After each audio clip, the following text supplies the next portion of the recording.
this year the Surface Pro 7 and the Microsoft Surface Laptop 3 is going to be awesome. It's going to be epic.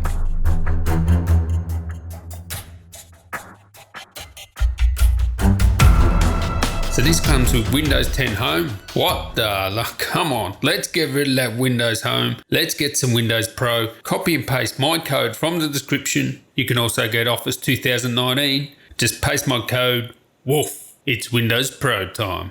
Righto, tell you there, champs. Now, if you're new around here, come on, sub up, join the Woo Train, hit that bell, dingling and dong, and yeah, give me a like if you like this sort of video. And the Surface Pro 7 and the Surface Laptop 3 will be having new models this year. Now, I follow up on the rumours of these all the time. I always check up on them. Actually, the Surface Laptop is one of my favourite laptops. The Surface Pro, I am a Surface Pro 3 owner. I've never really felt the need to upgrade the Surface Pro 3 to the Surface Pro 6 or whatever, because really, I mean, apart from the quad core, really not giving me that much more with those new ones. They're just sort of iterations. But this year, it should be epic if they don't F it up. Microsoft are a bit weird. It's like some of their designers or whatever have a chromosome missing. Like, you know, they released the Surface Studio with a quad core in it. Like a quad core. The new, latest one. And, you know, Surfaces, no Thunderbolt 3. Not even USB-C. So hopefully they fix all that up this year. Now let's talk about the rumours. When are they going to come out? So there's two schools of thoughts here. It's going to come out late summer, autumn, fall. That's very doubtful. I think we would have seen something by then. But Microsoft are pretty good at, you know, guarding secrets. There's not much leaks out there. So it's really hard. You really have to look at some patents and just sort of piece things together. Because we know what CPUs are coming out. It should be coming out with one of these epic CPUs I'll tell you about in a minute. But it's most likely going to come out in November, ready for the holidays. That is my best prediction of when it's going to come out. So why is it going to be epic, going to be awesome? Well, I'm hoping OLED. I'm hoping OLED display, Ice Lake CPUs, upgraded pen, Thunderbolt 3. Now it has to have Thunderbolt 3. First, let's get into the CPUs. The Ice Lake CPUs are going to be absolutely game-changing. 10 nanometer parts from Intel. Finally, we're getting some 10 nanometer out there. Actually done 10 nanometer before with the Cannon Lake CPUs, but there weren't many of them. This will be the first like mass run of, you know, 10 nanometer parts from Intel.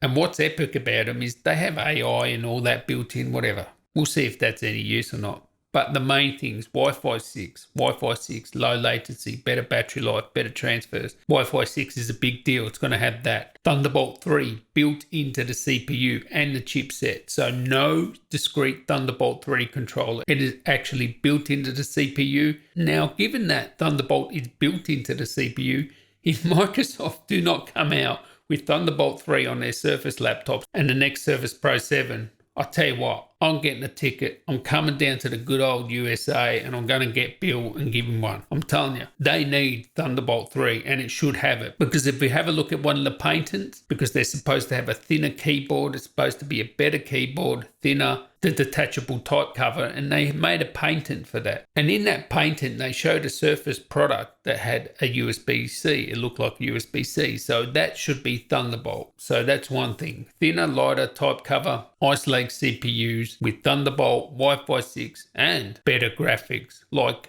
over double the graphics performance of the current, you know, U parts that are in the Surface now. You'll be able to play games at 1080p. Yeah, it'll be low settings, but you'll be able to play Fortnite at 1080p. Now, I've done a gaming review on the Surface Pro 6, very popular, like 150,000 views. You can check that out. It's not the best gaming device. And having more powerful graphics doesn't just make it a better gaming device. It makes it a better content creation device. It should be better for video editing. It should have faster encodes. It should make it a more rounded product, both the Surface and the laptop. Finally, you'll be able to get the power you need in a portable package. Now, a lot of laptops were coming out with, you know, MX150s, MX250s. This should like call a halt to that now. They shouldn't be doing that. They should be using the Ice Lake CPUs with the better graphics. And not only better graphics, faster memory, low powered memory, LPDDR4. So it's low powered, also faster. 3.8 gigahertz. That's how fast the memory is going to be. So you're getting faster memory bandwidth, faster graphics, lower powered memory. It's just win, win, win. All those things are going to add up. Better performance. It's just going to be a beast. And this doesn't just mean the Surface and the Surface laptop. This means anything that has this Ice Lake CPU silicon in it. Now with the pen, they're supposed to improve the pen. Now I don't think they'll go to 120 Hertz. The good thing about the Apple iPad is it has a 120 Hertz display if you get the Pro model. That's what makes it so smooth to use the pencil. The pencil is good. You can lean it and stuff like that, but you can't change the nibs. So that's one advantage the Surface has always had. You've been able to change the nibs and you can get a bit of, sideways action. Hey fellas, you can lean it over a little bit with the new pen, but this new pen should be better. I don't think they're going to have a 120 Hertz display. I think it's going to be an OLED display, hopefully. That'll be awesome. But they actually painted it a pen. And this pen actually has like a touch strip on it. So think of the Mac touch bar, and Microsoft have painted it a pen with a touch bar on it basically. So you can do all the functions on the pen there. That'll be very interesting if that's ready. I doubt that tech's sort of ready, but hopefully you'll be able to get the pen and actually charge it on the Surface itself like the iPad. And hopefully it's improved. Less latency. But unless you get 120 Hertz, it's not going to be as good as the iPad in terms of drawing. Yes, it will be better with the nibs and, be more versatile. But unless they go 120 Hertz, you're still not going to get that smooth flow. And the problem with 120 Hertz on the Surface would be battery life. So that would be the only thing holding that back. I mean, they could get a 120 Hertz display, no problems. But what would the battery life be like?